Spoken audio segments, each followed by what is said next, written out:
From UFOs to psychic powers and government conspiracies, history is riddled with unexplained events. You can turn back now or learn the stuff they don't want you to know. A production of iHeartRadio.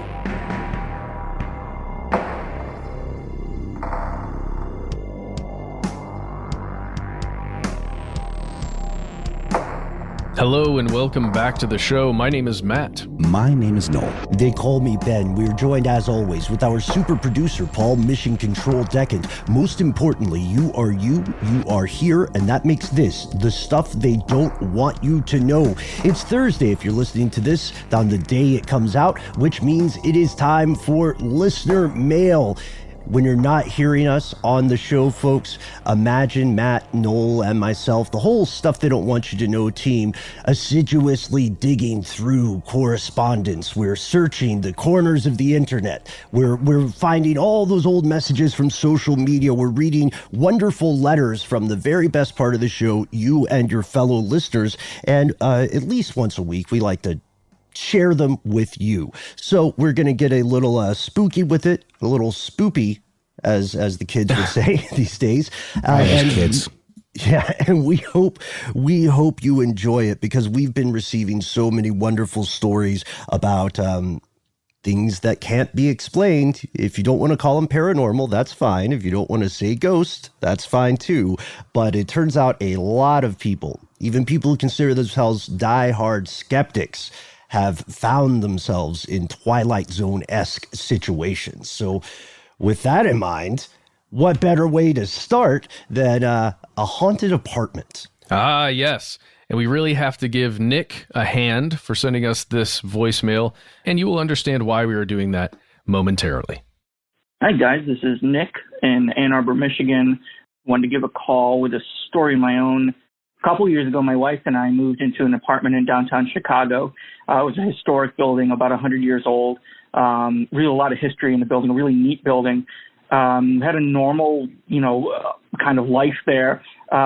What happened one night was we went to bed with the bedroom door open. We woke up in the morning, the bedroom door was closed, and on the inside of the bedroom door was a large handprint in like a black ash.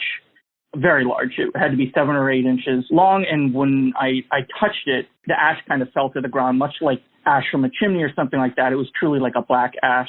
Immediately, we called the maintenance. There was on-site maintenance and an on-site kind of concierge. We called them and asked, had anyone been to our apartment? We had no idea if there was an emergency or something, or we completely missed something going on. They told us, no one had been in the apartment. There was nothing scheduled. No maintenance people had been in there. We told them what had happened. They were blown away by it. They sent maintenance up. Maintenance looked at this large handprint, said they didn't know what it was, and they left. We kind of left it alone. I would say about 2 months later, we woke up. We're getting ready in the morning, and on one of the hallways of our apartment, towards the front door, was truly like a child-sized handprint in this same black ash. And again, like when I touched it, it would kind of fall off the wall. We called maintenance right away again to find out what could possibly be an explanation for this. I truly thought at this point, maybe a maintenance person came up with their kid and their kid got dirty when they were doing some kind of work. I had no idea. You're kind of like reaching for answers at that point.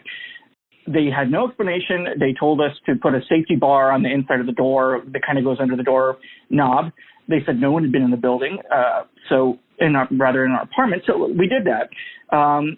Then what happened a couple months later, I would say 2 months later, we were on winter vacation in Florida. We got a call from our cat sitter who had gone over to the building and to feed our cat. And he said, have you guys been up here, or have you had any friends here that have come to your apartment? I said, no, why? He said, well, all of your kitchen cabinets are open and your lights are on, including your microwave and your refrigerator and freezer. And, obviously the cat can't do that. I had him send me pictures. My wife and I were out eating in Florida, and we were just terrified. We talked to the cat sitter. We couldn't figure out who had been in the apartment. Eventually we moved from that apartment and haven't had anything like that happen since. However, over the past year, I'd say I've seen 2 or 3 different friends and acquaintances of mine on social media who have posted very, very similar experiences with these kind of ashy handprints on the walls. One was some friends from high school that I haven't seen in years, and they posted on Instagram that they had moved into a new house. They were painting the walls, and after they painted the walls, these ashy handprints appeared. They posted pictures of these prints. They looked the exact same as what we experienced. Then we had another friend where the exact same thing happened, and they moved into an older home and had that happen. So I'm just curious if you've ever heard of anything like that happening. I've never seen anything like it. I still don't have an explanation for it. Can't figure it out. But I'm just so curious because I saw that other people I knew were having the same experience. So just curious if you've all had that experience, or if anyone you know has, or if maybe anybody who listens has, because to this day, it really blows me away. I don't get what that could have been. All right. Thank you so much. Bye. Wow. Oh, man. Oh, right? Nick, thank you. Yes. First, as to paraphrase Michael Jackson, you are not alone. Right? That was Michael Jackson, right? Yeah, that was the one with Lisa Marie in the video where they're like making out and stuff. It was a little weird. Yeah. So, right, to paraphrase Jackson, Nick, this is not a unique thing. In fact, you may be surprised by how many people have reported something similar. Now, it's not always a hand they see. And indeed, in some cases, someone might interpret one of these marks as looking like a hand, but it can get a little indistinct. As you noticed when you touched it, there definitely was something physical there because, you know, your touch affected it. Let's say, I don't know, Matt, Noel, what do you think? You want to go through the boring stuff first, or do you want to get right to the crazy? Hell no. Come on. These are demons, y'all. These are definitely demons. Yeah, let's get to the demon juice. Come on. Come on, ashy handprints. You've joined the Dark Brotherhood from Skyrim unintentionally.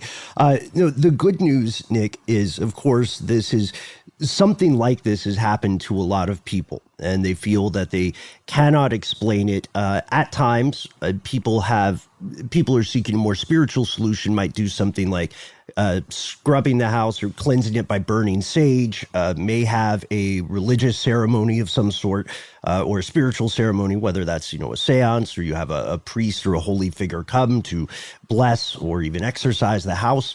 Those are or just an Ash Wednesday. Right. And the thing that might surprise you is that the world of just straight up interior repair and maintenance is also familiar with this. There's a term called ghosting. And in the world of building and painting, house painting, ghosting usually refers to these dark streaks or patches on walls or ceilings or even carpets. And for most people, they're unexplainable. Where did this come from? You know what I mean? Especially in an older building, people may have very valid concerns about contaminants, right? Is there lead paint? Is there asbestos? Sure. And so on. Yeah, at least in the world of the construction, right? What a builder or painter sees when they're talking about ghosting, they're talking about these streaks, they're talking about something that's caused by the slow buildup of dust and sometimes mold and soot over time. But this, I posit, doesn't sound like exactly the same thing because it sounds as though these handprints just appeared, right? Yeah, and they're on the surface of the latest coat of paint, right? So the one in the hallway as well as the one that was on the door in the bedroom. Let me tell you guys just really quickly, I don't mean to jump in here with my own story, but here I go. So I had this experience not long ago, actually. I'm doing a lot of work on my home and a lot of work on the exterior of my house. And a lot of that has me digging in soil, digging in stuff that is mulch that's stained black. So I'm using several sets of gloves to do all this work. And just to give you an idea of my house, I've got an exterior room that has my laundry stuff in it, my washer and dryer. And also in that room, there are shelves where I keep my gloves and work equipment, right? So one night, very recently, actually, which is why this struck me, Nick, I went out to go do my laundry, took my basket out there. Again, I have to leave my house, go outside, go into this other room. There is a huge black, ashy handprint, just a handprint on the wall. And how many fingers did it have? It had 5 fingers. Okay. All right. Check. And I started to freak out a little bit. But then I thought back, oh, wait, I put mulch down a couple days ago. I must have come in this room and just touched the wall and didn't think about it. And it must have been all over my glove. And I just didn't see it when it happened. I hope. but I visually could see this, Nick, because I just had that experience. But how did it hit you when you first experienced it? Obviously that rational explanation took a second to seep in. Oh yeah. But your initial thought, was it like hairs on the back of your neck stood up and you truly felt you were having a brush with something bizarre? I think it was very similar to Nick's reaction. Who the hell was in my laundry room? Or in his case, like, who the hell was in my bedroom while I was sleeping and shut my door and left their handprint? I'll tell the super quick version of it because I know I've told the story before, but I just have to mention it because it's so kind of in line with this.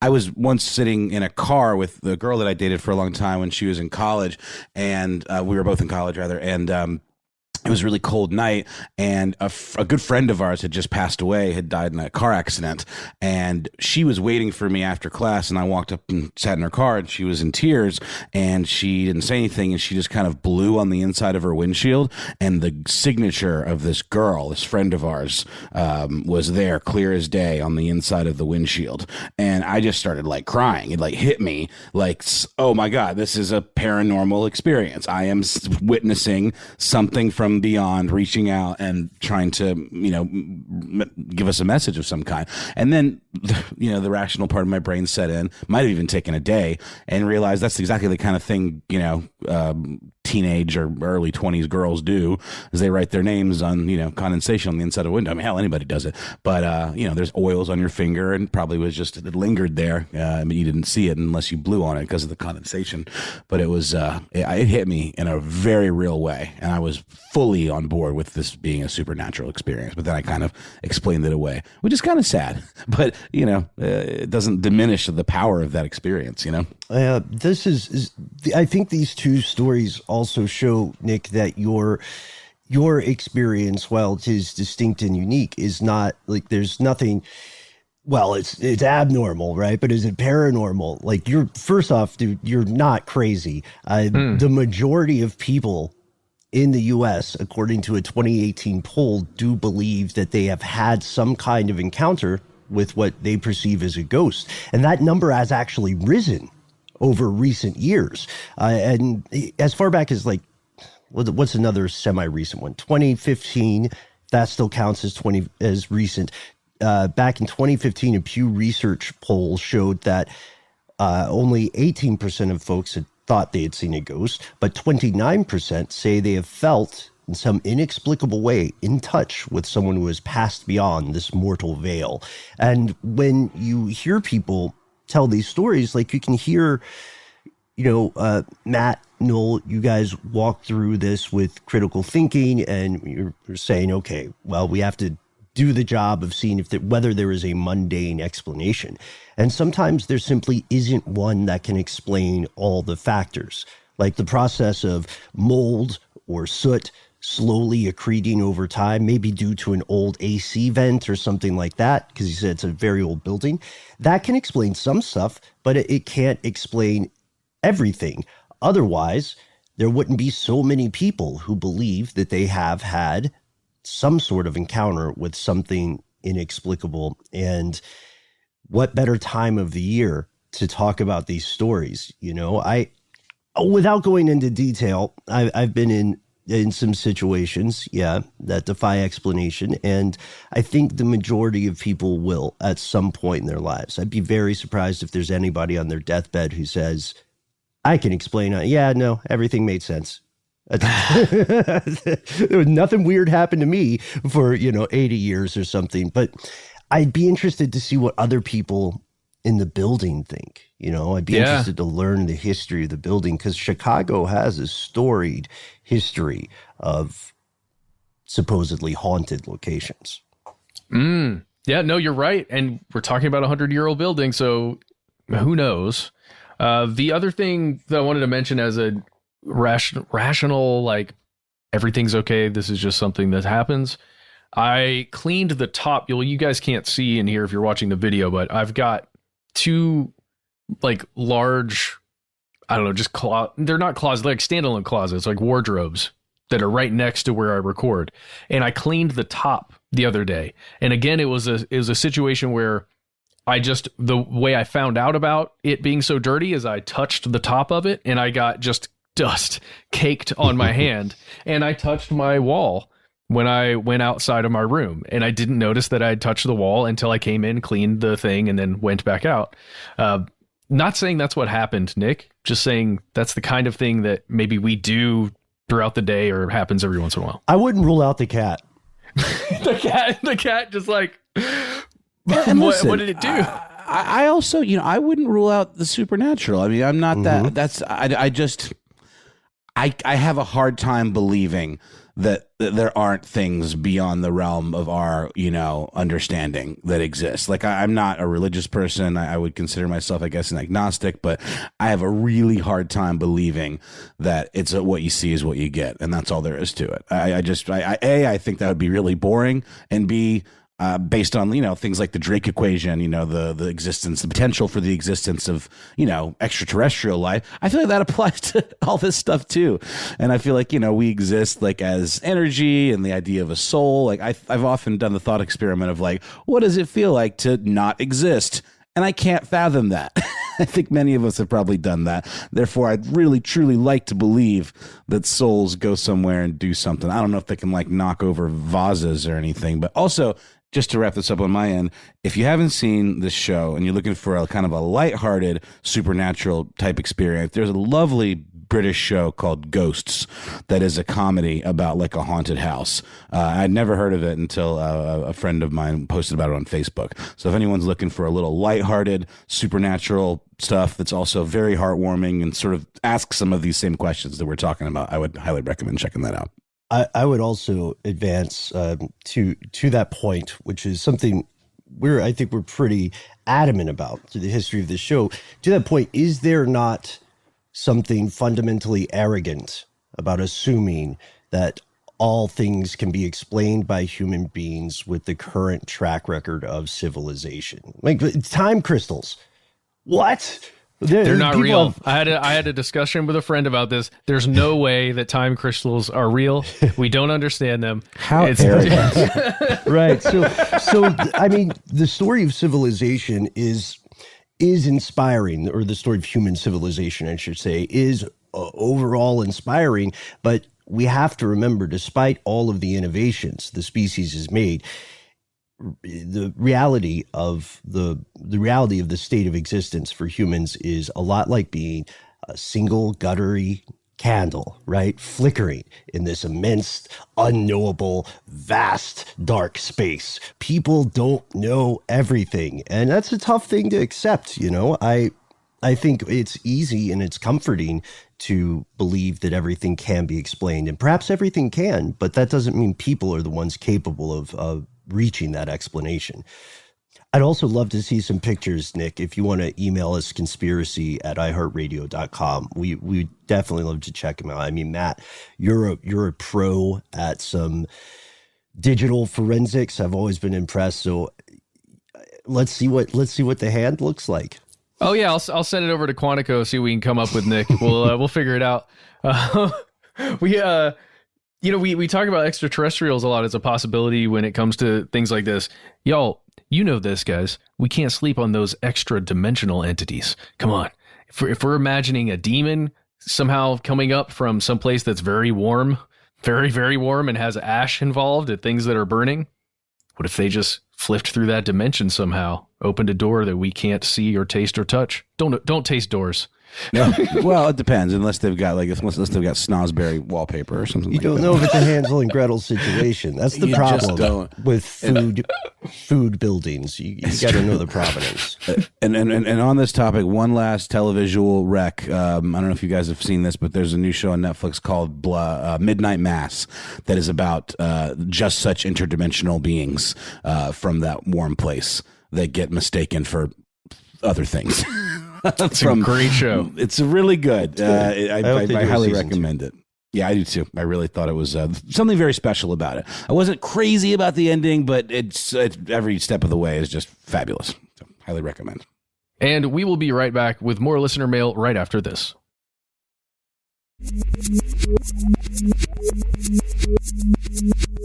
And we're back with more listener mail. I have to admit, this listener, Becky, I'll just leave it at Becky, hipped me to a story that I am saddened to say that I was not even up on. There have been so many police shootings of unarmed black men that it's almost easy for some of these stories to get lost in the shuffle. And I was not aware of the story of Winston Smith. So here's a letter from Becky. Winston, this is Becky's opinion. Winston Smith was assassinated by a cohort of undercover Minneapolis PD, the sheriff's office, and the U.S. Marshals 4 months ago. All the footage from the parking garage where it happened are missing, and his girlfriend, who was in the car at the time, has yet to testify. During the vigil for Smith, a protester named Deanna Marie was struck by a drunk driver with links to white supremacist organizations and killed. To this day, neighborhood businesses have hired private security services equipped with long guns and sonic devices have patrolled the spot where the protests took place. This has been a major event in local grassroots political activism in the wake of the Minneapolis uprising, but has received no national media attention. I agree. I don't know if you guys heard anything about this. I know we all probably read the same letter, but I knew nothing of the killing of Winston Smith, who was a comedian, an outspoken, kind of YouTuber, Instagram kind of content creator, not hugely popular, like not gazillions of followers, but someone who clearly was well liked locally, like in the Minneapolis area, made like lots of kind of funny videos that then started to become a little more politically charged, after the killing of George Floyd, with Minneapolis kind of having become sort of a ground zero for a lot of this Black Lives Matter protests around Floyd's killing. But there's some very fishy things about this case. I mean, truly. For example, he was on a date with a woman when he was killed. He had a warrant out for his arrest for failing to appear for a sentencing hearing for a parole violation stemming from gun possession. And, that is what it is in and of itself. But the U.S. Marshals came for him, and they claim that he pulled a gun and fired first, and that's what caused them to kill him. The woman he was with said that he did not have a gun.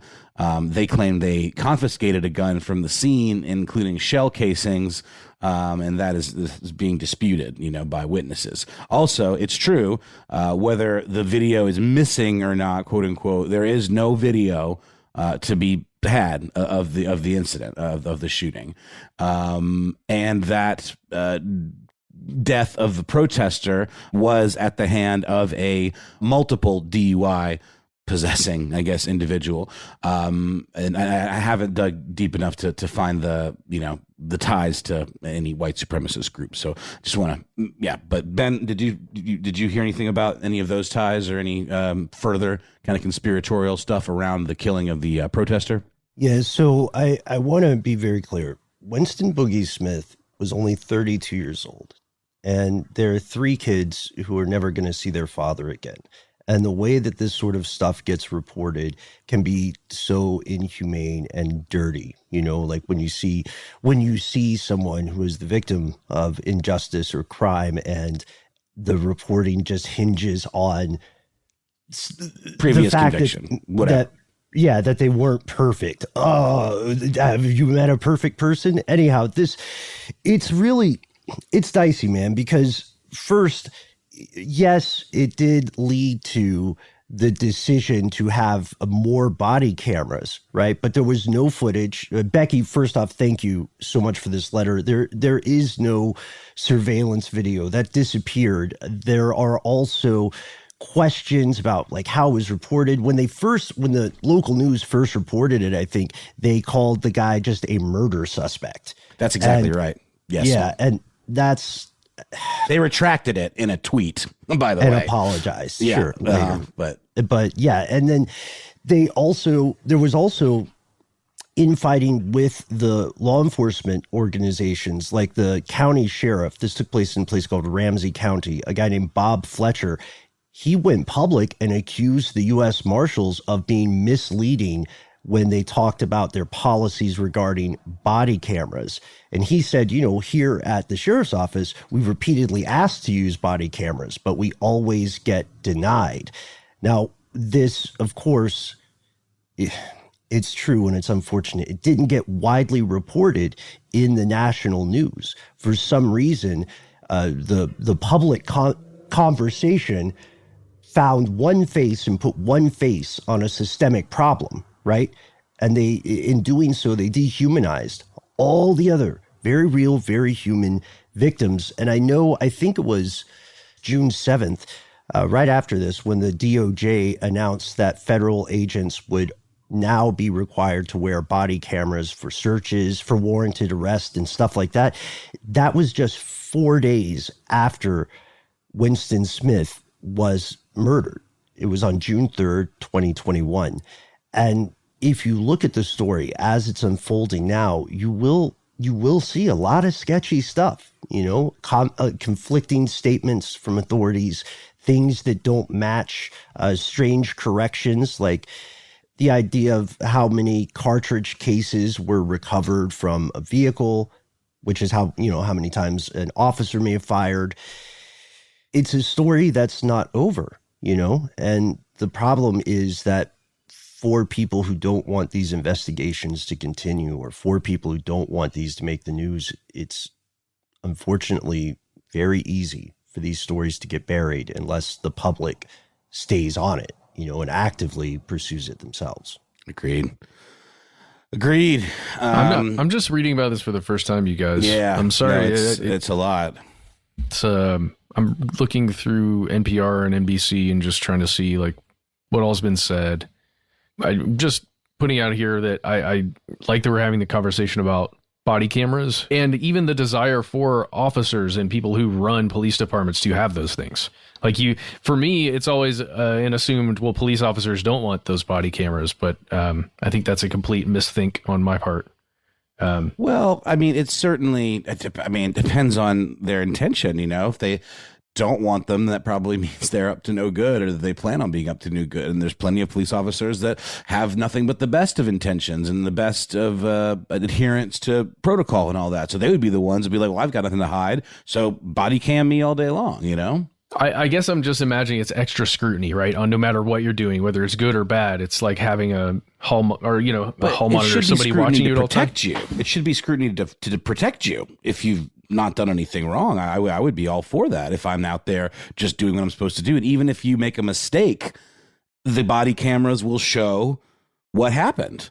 There's friendly fire incidents all the time. For example, like let's say you accidentally shot an undercover police officer, because they didn't identify themselves properly. The body camera will show that you did not act with malice. I just don't think there's anybody that would, if they have, their hearts in the right place, that they would be against having body cameras. If you'd like to learn more about this, if this is your first time hearing of this case, fellow conspiracy realists, I would recommend checking out MPR News, the killing of Winston Smith. That's M as in Mother Public Radio, not NPR as in Nobel Prize. They've got a good write-up here. You can also see some excellent reporting by Vox about this that goes into much more detail. Also, I believe the names of the officers involved have yet to be released to the public because they were apparently working undercover at the time, pursuing something different. By the way, when they got word of Smith's location, they did not ID themselves. They just surrounded the guy's car with guns drawn. That's what we're seeing reported. Dude, if you have a gun in the car, doesn't matter what the legality is. If you've got a gun in your car and there are people surrounding your car with guns who are like not police officers at first glance, they're not saying I'm a police officer, why would you not try and defend yourself if you could? I don't know, whatever. 100%. It's all, I don't know. It could just be a series of bad decisions and miscommunications, but that's why I think it's, the idea of he was assassinated, for speaking out against police violence. I think that may be a stretch. I don't know. I just don't know. There's so much of this. It's just really starting to be just exhausting, and it really just takes, it just kind of sucks the life out of you after a while. It's like, why does it keep happening? but I don't know. Was he targeted and actually assassinated for a reason, or was it just another example of police not being properly trained or having biases that lead them to making these stupid knee-jerk reaction decisions?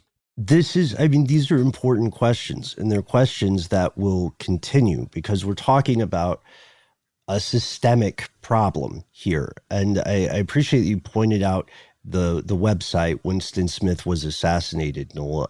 This site is up now. You can get more information. The Vox article, again, what we know about the police killing of Winston Smith, highly recommended. One of the big takeaways, if you've never heard about this case, is to ask yourself, how many other ones have I not heard about? How many other things didn't make it, to the national news? Because I assure you there are multiple instances, and there will be in the future. It's a statistical certitude, unfortunately. 100% agree. And it's a sad statistical certitude. Breaks my heart every time we hear about more, and I just don't see the end in sight. But I don't know. I just get so frustrated because there's been what feels like forward momentum with these, to protests and people kind of during COVID, like all of these kind of groundswells of support for this. And then it just kind of feels like it blipped, it almost felt like it was like a fad that a lot of people just kind of tried on for size. And now they've kind of moved on. I don't know. It does. I'm sorry. I don't mean to sound totally despondent here, but it really is heartbreaking. And I hope that we can see another groundswell like that where it feels that same feeling of coming together and not putting up with this kind of stuff happen again. But for now, we're going to take a break, hear from a sponsor, and then come back with more messages from you.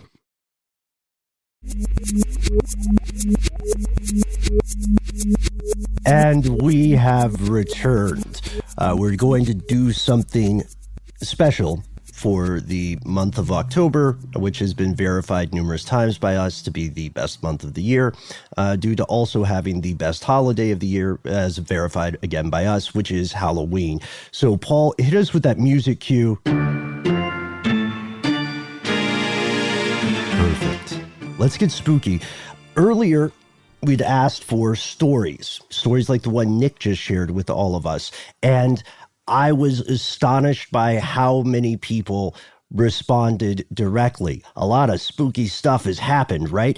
Because peek behind the curtain, I'll ask for stuff, and sometimes it's crickets, and sometimes, as in this case, it's an avalanche of ghostly paranormal stories. So what we're going to do at the end of listener mail for the rest of October is share some of your stories. And then Matt, Noel, and yours truly are going to talk a little bit more about them. But we want to see, just like Nick asked, we want to see if any of these stories touch a chord with you. Some are going to be shorter, some are going to be longer, but we hope at least a few really spook you out.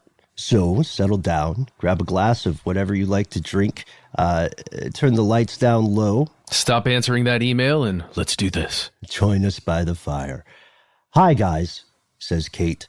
When I was a teenager, I moved in with my grandmother, who lives within a clearing in the Ouachita National Forest. While unpacking the car, a radio suddenly turned on, and no matter which way I turned any dial or pushed a button, it continued to blare at full volume. I often woke with cuts and scratches on my body and swollen and bruised limbs. Knickknacks would move around the house. It was just the two of us, and she swears it wasn't her. And plenty of other crazy things occurred. Since I moved out, my uncle has torn her house down and built her a log cabin, and now residents and visitors alike, even the dogs, can hear steps across the porch. I could have been sleepwalking, and the footsteps could be bears, I guess, though I feel like a bear would sound pretty different on a back porch. All I know is when I named the ghost Jim Bob and said good night every night, I stopped waking up with injuries. So that's our first one. What? Make friends with your ghost, I think that's pretty cool advice. Okay, so first of all, bears on the porch, I don't know if anyone knows this, they always tiptoe, and they do it on purpose. So it's always on two legs and tiptoeing when bears are on your porch. So if you ever hear that gentle pitter patter, just remember it's probably a bear. Is that true? No. Okay. Bears are quite like, clever. are these circus bears? That they're like trained to like balance on balls? Like, They're this is wild. they're bear spies. They're bear spies. They Just spy peek in the windows. for the bear government.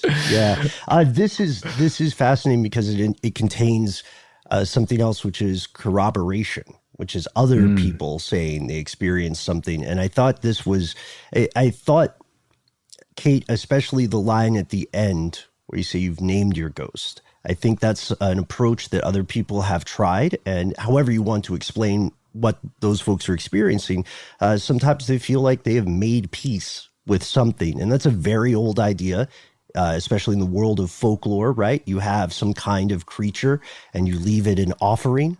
Actually, paying offerings to otherworldly entities is as old as human civilization, the idea of it. And there's nothing wrong with doing that. What about learning the name? Yeah, right? Learning the name. Names have power, right, in folkloric and occult traditions. And if you know an entity's true name, then in some ways you can control it. That's the idea, at least. And Kate, we'd love to hear more about the further adventures of Jim Bob. The last time you interacted, last time you saw a bear spy on the porch, and maybe a little bit of history about that location, because every place has a past.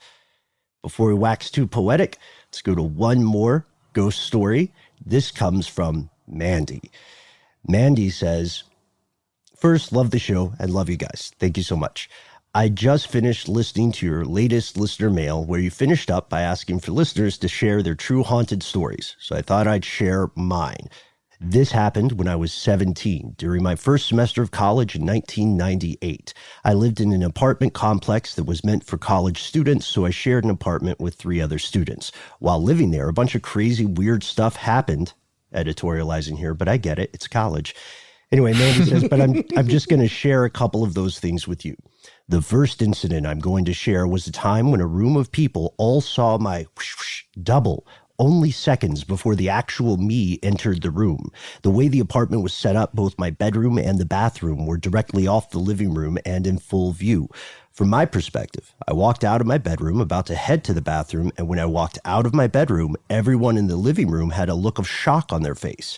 Everyone that was in that room said they had just seen me walk out of my bedroom and go into the bathroom. Once the bathroom door closed, this is when the actual me came out of my bedroom. Of course, we checked the bathroom, and it was empty. There were a total of 6 people that were in that living room that all saw the same thing. Since then, I've seen tons of stuff online where other people are telling stories similar to mine. I'm not sure what's up with this phenomenon, but it seems I am not alone with this kind of experience. And Mandy goes on to say, you know, to this day, I can't make sense of everything that happened there. So what do you guys think? Have you heard the ideas of doubles or a glitch in the matrix, as it's popularly called? Dude, I actually have. I just had a conversation about doppelgangers not long ago at all. And a personal experience of somebody that I met on Clubhouse. And she said, I won't recount her story here, but she had some very similar experiences in her home where she, like, people saw her doing something and then she was on the other side of the house and then emerged from the other side of the house. Weird. It's giving me goosebumps. I met somebody at a wedding this weekend who's from South Korea and was just taken by me in an interesting way where she was looking at me from across the room, and we finally spoke, and I was like, what's going on? Do you recognize me or something? She goes, you just look exactly like this person I know in Korea, like down to the shape of your eyes and your nose. I was like, cool, I guess I have a Korean doppelganger. I like that idea. I'm into it. Yeah, me too. And it's true that there are people who look incredibly similar. As a matter of fact, some people listening today have probably seen this happen to me. You see a photo and you think, "Oh, is that me? When was I there?" My case may be a little bit different, but I think it's something a lot of folks have experienced. Also, what sticks to me about this story, guys, is again 6 people. All claim they saw the same thing. It happened. It sounds like it happened quickly enough that they didn't get together and prank her. But if they did prank you, Mandy, those are great friends. just based on that prank. That is amazing. And you should stick with them because they're hilarious. But how do you explain what appears to be a glitch in the matrix? We know memory is treacherous. Memory is sort of the Judas of cognitive processes. But if they all were claiming the same thing at the same time and they haven't changed their stories and the story hasn't been embellished, it's fascinating because they would have been, if somehow maybe you yourself had just like a accidental slip, you forgot that you had walked into somewhere earlier. That happens a lot with people. If you had thought that, then they would have corrected you. But instead we see the opposite, where they feel like they are correcting you on a different, wilder version of reality. And it's not impossible for people to have folks who look very much like them.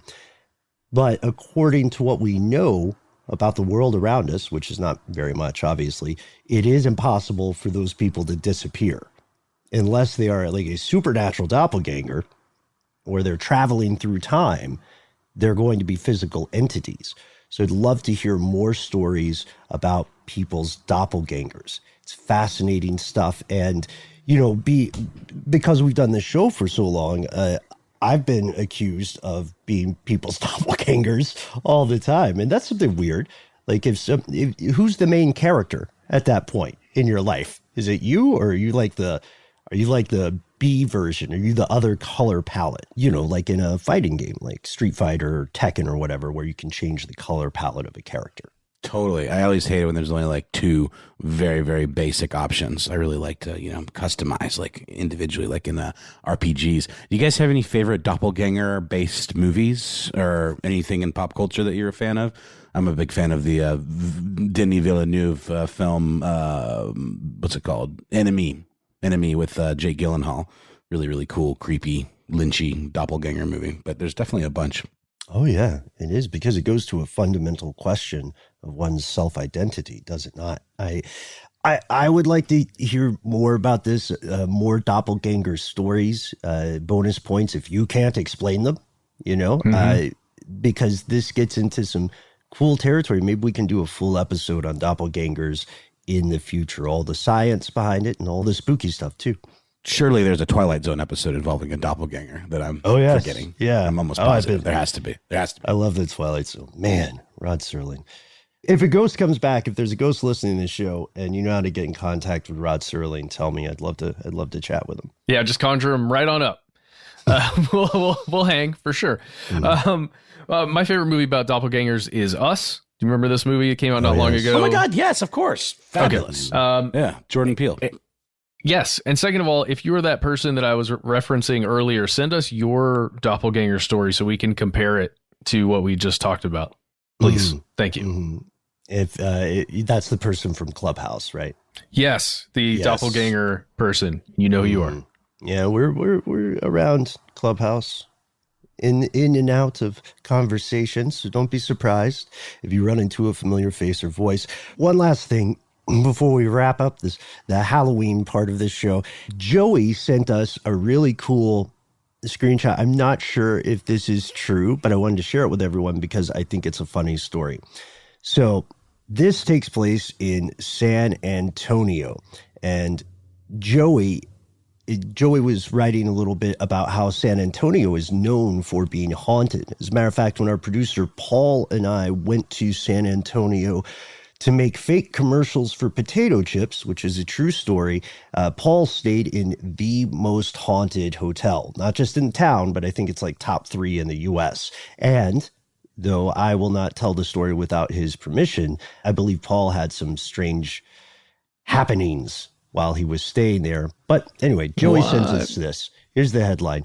The devil impressed San Antonio women with his dancing back in the 70s. Back in Halloween 1975, many locals said a handsome man dressed all in white showed up to El Camaroncito nightclub. Legend says the man was an excellent dancer and wooed plenty of women that night. As the night wore on, one of the women looked down at the man's feet and discovered his shoes had transformed into clawed chicken's feet. Others say it was goat's hooves. Either way, People said he was the devil. Attendees say he fled the scene to the bathroom where he escaped through the window and left a cloud of smoke as well as a sulfuric smell. That wasn't just. Oh, God. I like that he went out the window. He stuck off to the bathroom. But he had to leave because he bombed that place into oblivion. The bathroom. That might be it. He might have just committed a crime against decency in the restroom. Yeah, that's right. Joey, thank you. Yeah, those stories happen too. I mean, throughout history, but it's weird to hear one as recently as the 1970s, isn't it? Oh yeah, this feels like Crossroads kind of thing, but in this case, it's El Cameroncito. Mm-hmm. And that made me think, what's the weirdest encounter you've had with a stranger? It doesn't have to be something that felt overtly supernatural to you. It could just be something really weird. Like one time I was traveling in the Gulf Coast area and I had to get gas. I came upon this gas station and I walked inside. All the lights were off.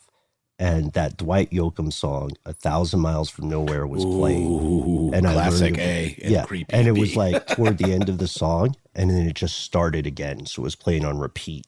And this guy came out just like in overalls without a shirt, and he was eating chicken. And he said, "Are you him?"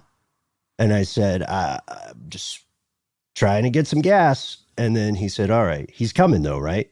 And I said, I don't know. I mean, it'd be a better story if I got more involved, but I just like bought gas and he said, "Do you want some chicken?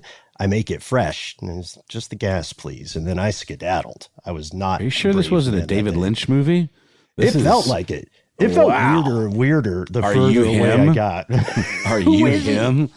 This is the girl. I mean, dude, oh my goodness gracious. That's incredible, Ben. He is coming. It's pretty good, Ben. Right? No, it's true. I should have done more, but I honestly I don't get shook too often, but that's weird, right? Yeah. Yeah. Okay, that's not just me. All right. I want to see that though in a scene where a guy's just eating chicken in his shirtless overalls and just looks up. "Oh, you him?" Yeah, I love that. I want to see that. And, it wasn't a threatening to, but stories like that is what we're saying. And I know, Noel, Matt, without putting you guys on the spot, that you have also had some bizarre encounters with strangers. They're the spice of life. So we want to hear your stories. Thank you, Nick. Thank you, Becky. Thank you, Kate. Thank you, Joe. Thank you, Mandy. And thanks to everybody else who wrote in, contacted us somehow. And thanks for letting us share your stories with your fellow conspiracy realists. If you want to take a page from their book, from their Necronomicon, since we're going toward Halloween, then please do reach out to us. We try to be easy to find online. That's right. You can find us on the internet and the usual social media locations of note, Facebook, Twitter, and YouTube, where we are Conspiracy Stuff. We're Conspiracy Stuff Show on Instagram. Yes, and Instagram and Facebook are working again. So is WhatsApp. Congratulations to everyone. They came back from the dead, you might say? Yes, came back from the dead. They've been resurrected. Oh, it's blood magic. I thought I was going to die, without it. It brought me right back to life. I mean, I was like literally checking the app, knowing that it wasn't working, but just by rote, it made me feel like a total junkie. There you go. You know what you are, Nolan. It's not your fault. I know it was exactly designed for that. It was. It was designed. So yes, if you don't want to use social media, please give us a phone call. Use your mouth. Talk to us. It's crazy. 1-833-STDWYTK. Leave a message. You've got 3 minutes. Those are 3 minutes are yours. You do whatever you want with them. Please give yourself a cool nickname. And if you cannot fit everything you want to say in that 3 minutes, please send us a good old-fashioned email. We are conspiracy@iHeartRadio.com.